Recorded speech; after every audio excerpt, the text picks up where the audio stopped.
Everyone has a dream. Mine was simple. A place of my own. 4 walls. A door I could lock. Silence. I grew up in a house full of noise. A drunk father. A mother who wasn't much better. By the time I was 19, I was done. So when college started, I didn't waste a single day. I searched night after night. Zillow, Facebook Marketplace, Craigslist, until I found it. A small apartment. Nothing fancy. A living room, a kitchen, a narrow hallway with 2 closets, a bathroom, and at the very end of that hallway, a bedroom. My bedroom. It was perfect. It was mine. A few months in, I went out with friends. We ran into some girls. One of them, I'll call her Sammy. We came back to my place. Drinks, a movie, nothing more. At some point, we both drifted off. Then, footsteps in the hallway. My eyes opened. The room was dark. I reached over. Sammy was gone. I looked down the hall and caught a glimpse of her quietly grabbing her things. She was sneaking out. I understood, so I said nothing. I heard the front door open and close. I called her name once, just to be sure. Silence. I went back to sleep. 1 hour later, I was jolted awake by a sound, a loud sound. My heart slammed against my ribs. I called out Sammy's name.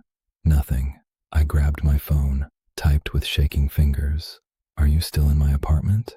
I know how that sounds, but in that moment, I knew something was wrong. My bedroom door was still open. I hadn't closed it. And in the darkness, I could swear I saw something. At the doorframe, something wrapped around the edge. My breathing stopped. I raised my phone, turned on the flashlight, and when the light hit the doorway, I saw them. 2 hands, gripping the doorframe. The moment the light found them, the fingers tightened and slowly pulled back into the dark. I screamed, "Get out! Get out!" I forced myself out of bed. I checked the hallway. Empty. Every closet. Nothing. The bathroom. Nothing. The living room. The kitchen. Behind the couch. Under the tables. Inside the cabinets. Nothing. The entire apartment was lit up like daylight, and there was no one there. I ran to the front door and locked it. But then a thought crept in. A cold, awful thought. I never heard the front door close again after Sammy left. So how did someone get out?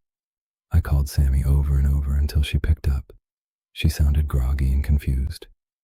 She had left a while ago, she said. She couldn't sleep. I hung up. My best friend told me I was still drunk.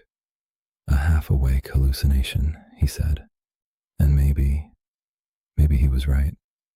I almost convinced myself, until the next morning. I walked back to my bedroom, and I looked at the doorframe, right where the hands had been. Clear fingerprints, pressed into the wood, exactly where I had seen them. I took a photo. I still have it, saved in my iCloud, to this day. I never found out who was in my apartment that night. I never found out why they chose to just stand there, in the dark, watching me. When my lease ended, I moved out. I never looked back, but sometimes, late at night, when a sound pulls me awake, I still reach for my phone, I still turn on the flashlight, and I still look toward the doorframe.